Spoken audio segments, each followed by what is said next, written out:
On va voir ensemble comment construire sa séance push full body.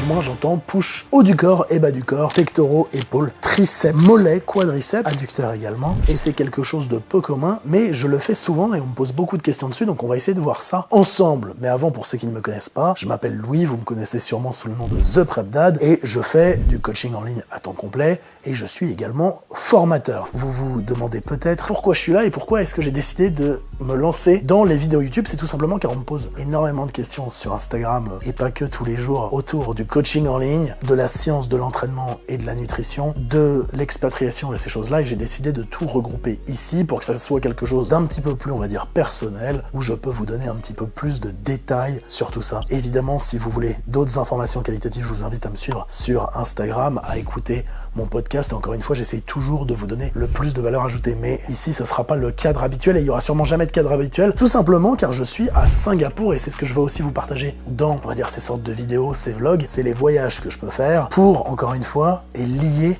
au coaching. Donc si je suis à Singapour aujourd'hui, c'est car je suis à un séminaire, le séminaire RTS de Tom Purvis autour de la biomécanique. C'est un pionnier lorsqu'il s'agit d'entraînement en résistance. C'est le mentor de beaucoup de personnes que vous connaissez et que vous devez sûrement suivre si vous êtes coach pratiquant. Je pense notamment à Ben Pakulski, Hypertrophy Coach. Je crois même évidemment qu'il a inspiré Kassem Enson au vu de ses contenus. Et c'est très intéressant d'apprendre de lui, tout simplement car il a des points de vue très différents sur beaucoup de sujets. Et souvent on me demande pourquoi est-ce que je continue sans cesse à faire des formations. Beaucoup de personnes qui me disent « Mais est-ce que tu apprends encore des choses ?» Le but, c'est pas ce que vous savez, c'est la manière dont vous allez penser à certaines situations. Et le plus de situations auxquelles, on va dire, j'ai affaire, le mieux c'est.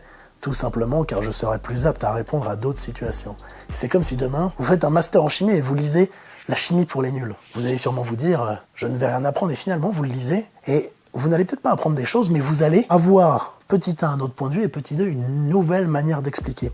Et lorsque vous êtes coach, la manière d'expliquer les choses, c'est extrêmement important. Et c'est ça ce qui est bien dans ce séminaire RTS, c'est tout simplement que vous apprenez à expliquer des choses. C'est pas un séminaire où on vous dit ça c'est bien, ça c'est mal, c'est un séminaire où on vous dit ah, on apprend à réfléchir autour de ça. C'est mon avant-dernier jour à Singapour, je tourne cette vidéo, il est plus de minuit. Ensuite, j'ai mon ordinateur derrière moi pour finir le travail que j'ai à faire, car oui, le coaching en ligne c'est du travail, mais on y reviendra dans plusieurs vidéos. Et le sujet de la vidéo, c'est surtout comment construire sa séance push. J'ai été invité par mon ami Ben dans sa salle, qu'il a gentiment ouvert uniquement pour moi demain dans la mesure où ils sont fermés. Donc je remercie Ben et je vais mettre le lien vers Unreal Training Singapore. Ici, également, il a une salle à Bangkok si vous venez. C'est la meilleure salle de Bangkok. BPC Thailand Gym. Je mettrai également le lien dans la description. Et merci également à Harvey Mercado, car c'est lui qui m'ouvre la salle de bain, alors qu'il n'y a personne. Donc voilà, on se retrouve très vite et j'ai hâte de vous partager tout ça. Bon, fin des bilans un peu plus tardif que prévu. 2 heures, sans compter que le séminaire demain, dernier jour, ça va être sur toute la mécanique du haut du corps. Il commence à 10h, mais du coup je dois me lever à 6h30 pour finir les autres bilans qui vont arriver. Une partie importante, ça reste le networking et rencontrer d'autres coachs dans la mesure où, bon, je suis le seul originaire d'Europe, même si j'habite en Asie, et la plupart viennent de Singapour, Hong Kong et d'Inde, donc c'est toujours intéressant de rencontrer d'autres personnes qui ont fait d'autres choses, donc il y a également cette partie-là où vous allez vous entraîner avec d'autres personnes qui est intéressante. Donc on se retrouve demain, cette fois-ci, pour partager un petit peu tout ça.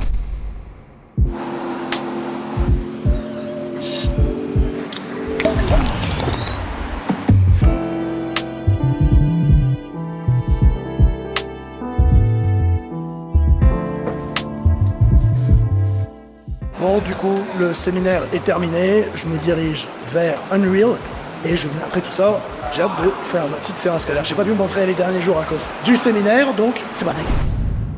On est arrivé, j'ai mis le trépied et on va commencer tout ça. Bon, du coup, un des trucs qu'on me demande le plus souvent, c'est comment est-ce qu'on construit une séance, et là on va voir juste en pratique, une séance push, et il n'y a pas une manière générale de construire sa séance. Vous pourriez commencer par absolument n'importe quoi et ça va fonctionner. Là, le but, c'est aujourd'hui, on va commencer par le haut du corps et on finira par le bas du corps. Car à ma dernière séance push, j'avais fait l'inverse. On va commencer par les pectoraux. Dans l'idée, on va faire 2 à 3 exercices de pectoraux, un pour le deltoïde latéral, un pour les triceps, et ensuite on fera 2 à 3 exercices pour les jambes. Donc quadriceps adducteur mollet. Là, je choisis juste, on va dire comme échauffement spécifique, d'effectuer un fly à la poulie haute, type un peu plus costal, mais je ne le considère pas là comme un vrai exercice dans la mesure où je vais être relativement loin de l'échec. J'ai pas de support, encore une fois, pour m'appuyer, car il n'y a pas de banc disponible que je peux régler, donc je le fais quand même là plus comme échauffement spécifique, et ensuite, on passera sur un mouvement de presse en premier exercice. Vous pourriez très bien mettre un mouvement de presse en premier exercice et il n'y a rien de mal. Ça dépend également de comment vous vous sentez et ce que vous préférez. Et là où vous voyez également le plus de résultats chez vous. Je fais une série d'échauffements tranquilles. Je vais en refaire une ou deux en me rapprochant un petit peu plus de l'échec sans pour autant l'être là car c'est pas spécialement l'objectif. Là c'est juste de bien s'échauffer, d'avoir quand même un léger stimulus sur les pectoraux. Souvent on dit les écartés à la poulie ou un pec deck, ce sont des exercices à forte tension de contraction. Bah pas forcément. Encore une fois, vous allez bien sentir lorsque vous contractez, mais vous pourriez très bien avoir un pec deck avec une grande tension à l'étirement.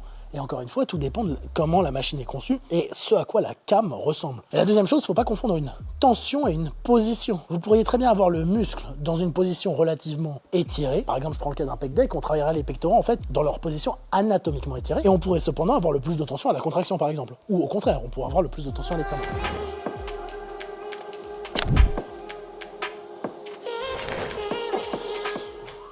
Donc vous voyez là, c'est une série. C'est de l'échauffement, c'est relativement très facile. Je vais encore en faire une un petit peu plus dure. Ensuite, on va passer au chest press. Et le premier exercice, ça sera tout simplement chest press, la convergente Nautilus. Je vais faire, je pense, 3 séries d'échauffement. Et vous allez peut-être me dire, mais pourquoi est-ce que j'ai choisi cette chest press et pas une autre hoist, il y a la Nautilus avant prise autre. Eh bien, tout simplement, car j'ai déjà essayé cette chest press et je l'aimais bien. Je n'y ai jamais accès et je vais peut-être la faire qu'une fois, donc voilà. Il y a également une part d'adhésion qui doit compter dans votre plan. Après, encore une fois, si vous êtes dans une salle avec beaucoup de chest press, prenez celle avec laquelle vous êtes le plus à l'aise et celle avec laquelle vous pouvez progresser sûrement le plus sur le moyen long terme. Encore une fois, si la résistance de la machine paraît extrêmement dure à maintenir sur le moyen long terme en standardisant vos répétitions, prenez une autre machine. Donc, bon, première série d'échauffement tranquille. Le but là, c'est pas de faire beaucoup de reps. Là, le but, ça va sûrement d'être de faire entre... car en fait, je sais pas jusqu'à quand j'ai le droit de rester là. Donc, allons-y. Première série effective. Et le but là, dans la mesure où je pense pas faire énormément d'exercices, c'est potentiellement faire à la place de 2 séries que je pourrais avoir l'habitude de faire dans ma salle. Là, je vais sûrement faire, je pense, 3. Dans la mesure où là, peut-être que je vais overshoot un peu, overkill, je sais pas, ce que ça va donner au niveau là de la charge, donc c'est parti.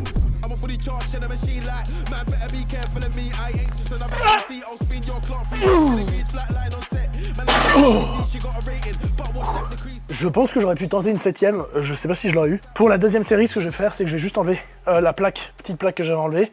Je vais continuer avec 3 plaques et on verra ce que ça donne. Le but, je pense, ça va être d'en faire 6 ou 7. Et à la dernière série, je mettrai un petit peu plus léger, sachant que là, j'ai fait le tour de la salle, je me suis rendu compte au final qu'ils avaient un pec deck, donc j'aurais pu en faire en première série, donc problème est résolu. D'ailleurs, je mets une musique, je pense qu'elle n'est pas libre de droit d'auteur, donc s'il faut, je laisse mon magnifique menteur Victor la recouvrir. Victor fait une apparition de ta tête en train de monter. Donc c'est parti.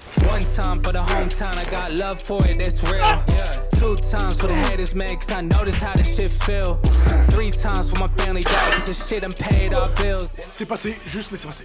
Alors, le deuxième mouvement que j'ai choisi pour cette séance, donc là, j'ai fait 3 séries effectives pour les pectoraux. Et là, pour moi, le but, c'est d'avoir un deuxième mouvement de presse et de faire entre 2 et 3 séries dessus. J'ai essayé cette machine qui est vraiment sympa pour le deltoïde antérieur, mais qui peut également l'être pour le haut de pec. Donc encore une fois, c'est un mouvement où là, on aura un engagement des deux après.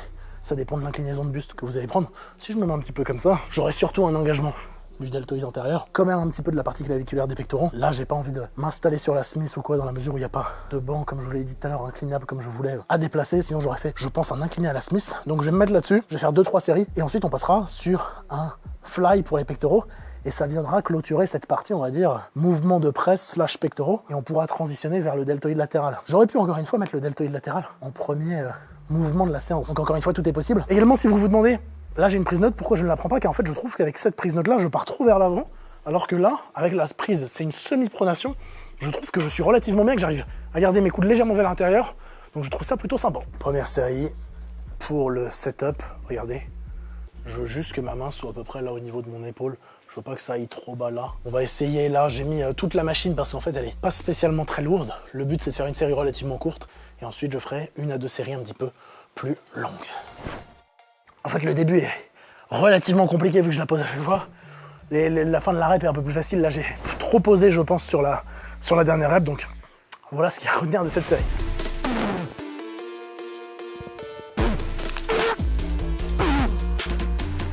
Deuxième série, j'ai remis la même charge. Et du coup, j'ai quasiment fait le même nombre de reps. C'est la preuve qu'avant, je pense qu'au niveau du tempo, j'avais été un peu trop lentement en bas. Donc là, je vais en faire une dernière. Dernier mouvement pour les pectoraux. Un fly. J'ai pris un pec deck ici. Il y a un pec deck qui a l'air sympa. Je ne l'ai encore pas essayé là. Au niveau des tips pour la hauteur, je veux juste avoir la main inférieure à la hauteur des épaules. Voilà. Là, j'ai l'air un petit peu plus à l'aise, je pense.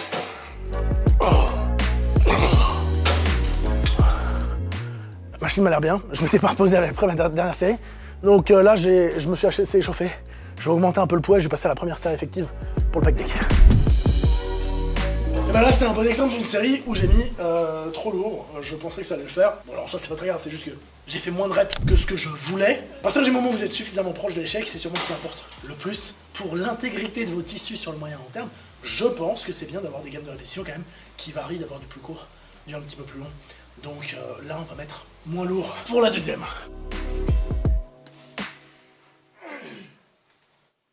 Bon, on passe au premier exercice et au dernier exercice pour le deltoïde latéral. Ici, je vais faire 4 séries. Ensuite, je vais directement passer aux jambes car il me reste plus beaucoup de temps. Et peut-être qu'à la fin, je reviendrai sur les triceps. Mais dans l'idée, par rapport à un séquencement normal, ce que j'aurais fait, c'est que je fais mouvement de presse et isolation de pectoraux en premier. Ensuite, élévation latérale, triceps, jambes. Vous pourriez très bien faire deltoïde latéral, pectoraux, triceps, jambes ou deltoïde latéral, pectoraux, jambes, triceps. Comme ça, vous laissez un petit peu de temps à vos triceps de se reposer. D'ailleurs, je vais peut-être faire ça s'il me reste un peu de temps après les jambes. Là, je vais faire 4 séries sur cette machine Nautilus que je trouve relativement sympa. Pourquoi est-ce que je choisis de les faire à la machine? Bah, tout simplement car là, j'ai pas envie de me faire un setup avec une double poulie et un banc pour faire des élévations type crucifix que j'aime bien. Ou le profil de résistance suivant, la manière dont vous allez installer les poulies peut être sympa. Là, j'ai trouvé cette machine qui est plutôt sympa. 2 choses que je vais faire. Première chose, je vais me mettre là, de cette manière-là. Pourquoi? Car ça me permettra d'avoir un référentiel et d'avoir ma tête appuyée pour ne pas bouger au fur et à mesure. Deuxième chose que je vais faire, c'est que je vais glisser mes bras en dessous, de cette manière-là, en tenant, parce que j'ai vu qu'il y en a beaucoup ici, ils en ont au moins 10 paires dans cette salle, je n'exagère pas, des fat grip. Pourquoi? Et encore une fois, ça me permet potentiellement d'avoir un petit peu plus d'activation de muscles au niveau du bras pour m'aider à me stabiliser au-delà de ça par rapport au système nerveux, vu que tout est régi par le système nerveux, ça peut potentiellement aider à avoir une meilleure production de force sur votre deltoïde latéral. Donc on se retrouve pour la première série juste après. Dernière chose, pour la hauteur du siège, vous voulez avoir votre épaule alignée avec le point de pivot.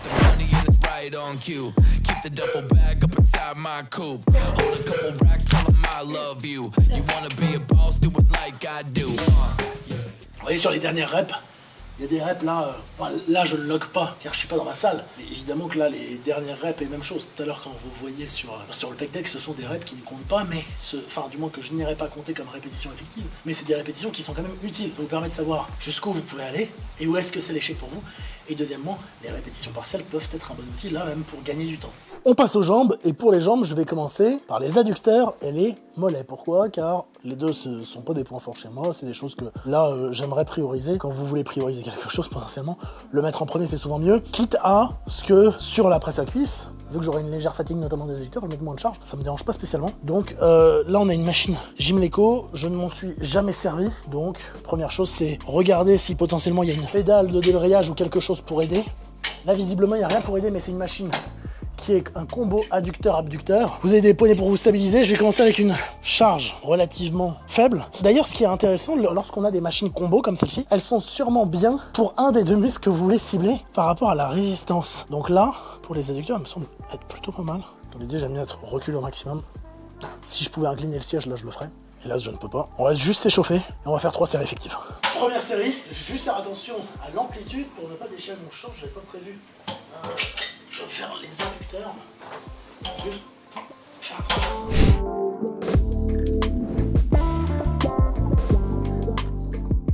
Bon, comme vous avez pu voir, adducteurs, c'est un truc où je galère pas mal, mais c'est tout simplement car je les ai négligés pendant très longtemps.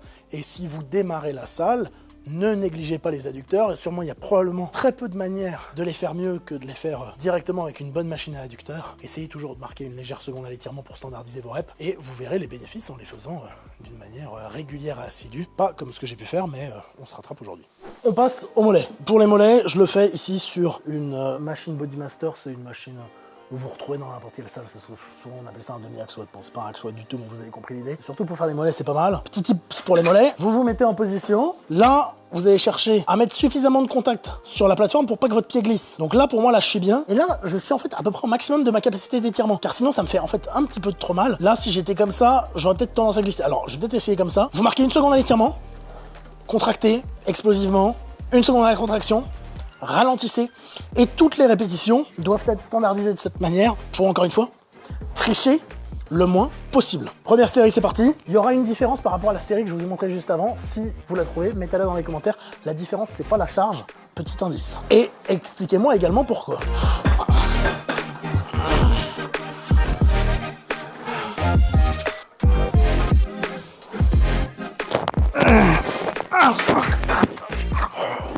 J'ai ressenti là, au niveau de l'avant, tibialis antérieur. C'est un peu douloureux, mais c'est pas mal. Histoire de presque finir cette séance push en beauté, car j'ai un peu de temps, et j'ai décidé de faire les triceps, je vais juste faire du leg extension. Je vais pas faire un pattern de presse où j'aurais mis beaucoup plus de temps. Donc là, pour le leg extension, c'est simple. Vous cherchez juste à avoir vos genoux alignés avec l'axe de rotation, et vous venez contracter de cette manière-là. Donc là, je vais juste un petit peu m'échauffer. Ensuite, je vais faire 3 séries effectives. Je vais en faire 2 à la fin de triceps, et on sera bien pour aujourd'hui. Donc là, vous cherchez bien à contrôler sur les extrémités. Et échauffement, bon, let's go.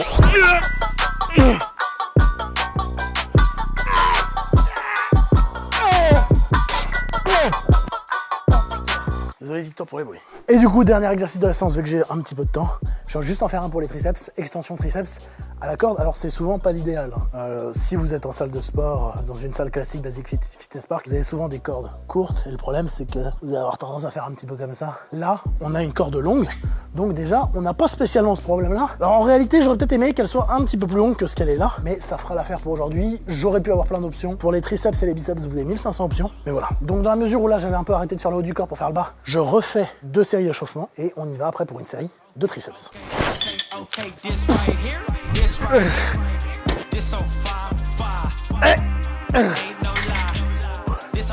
Elle fait une pause en haut qui m'a un peu à stopper, mais ensemble, ça va. Et du coup, après correction, je remarque que j'étais un petit peu trop éloigné par rapport à la poulie. En réalité, sur une extension triceps, je vois pas énormément d'intérêt d'avancer légèrement ses coudes. Je pense pas que ce soit un problème, mais voilà, je pense que j'aurais été peut-être un petit peu mieux comme ça.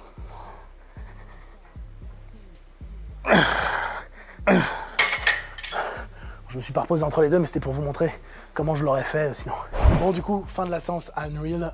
Très bonne salle si vous venez à Singapour. Je sais pas en fait s'ils sont ouverts pour d'autres choses que du personal training, mais n'hésitez pas, ils ont de très bons coachs et ils sont tous qualifiés, que ce soit par divers organismes, RTS, MNU, plein de choses. Si vous avez des questions, n'hésitez pas à les poser. Dites-moi si ce format vous a plu, si vous voulez voir plus d'entraînement, de voyage, de conseils pratiques, si vous voulez que je fasse des Q&A en vidéo, mettez-moi ça en commentaire, partagez cette vidéo. N'hésitez pas, si vous avez besoin de quoi que ce soit, à commenter. Si vous êtes intéressé par du coaching avec The Prep Family, donc mon équipe de coach, je vous en parlerai bientôt. Et moi-même, le lien est dans la bio pour mes formations aussi si ça vous intéresse, et on parle très vite.